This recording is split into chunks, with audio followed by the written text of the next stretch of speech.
Sveiki, mėlyjei. Jūs vėl projekte Sveikos smegenys.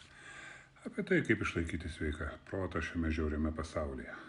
Plačiau, išsamiau ir tiems, kam reikia pagalbos, sutvarkyti su savimi ir su aplinka, eikite pas mus į Patreon kanalą Sveikos smegenys.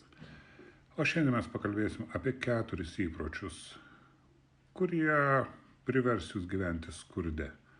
Ir tiesiog žiūrėti gražias mašinas, kurios pravažiuoja pro šalį ir kurios niekada nebus jūsų.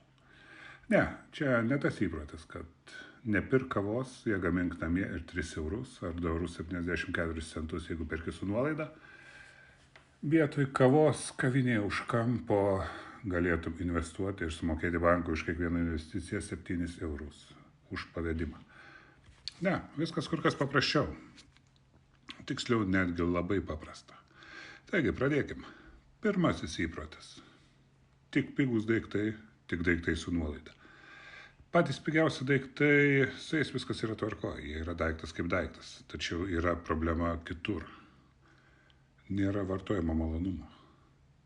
Ir tu nesijauti kaip turtingas žmogus, kuris savo gali leisti daug, kuris yra gyvenimo valdovas. Jautiesi kaip žmogus, kuris priklauso nuo prekybos centro akcijų.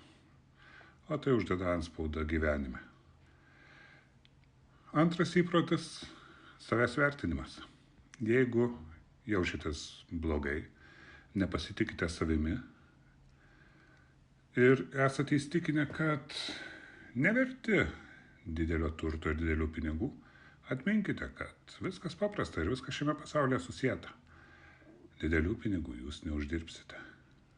Vien dėl to, kad kai bus proga tai padaryti, jūs sustosite ir nežengsite žingsnio.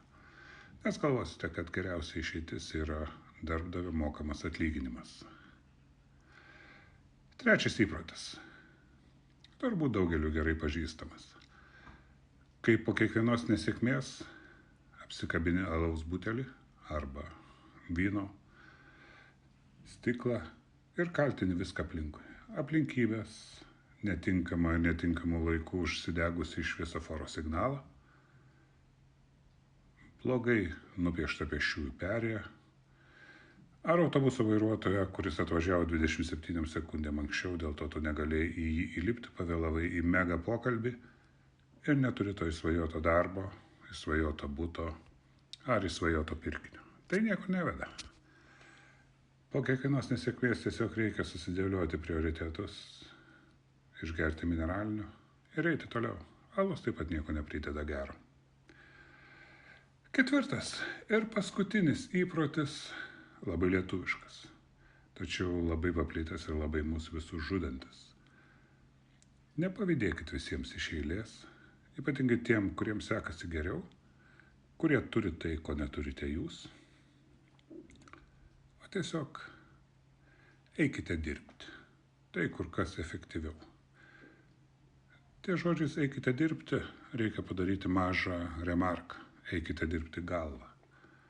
Nes dažnai tai yra kur kas pelningiau ir paprasčiau keliaujant į didelius pinigus, negu dirbant rankomis ar kojomis.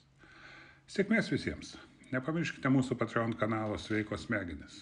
O jeigu nenorite, likite čia, YouTube kanale Sveikos smegenys. Iki ir sėkmės visiems.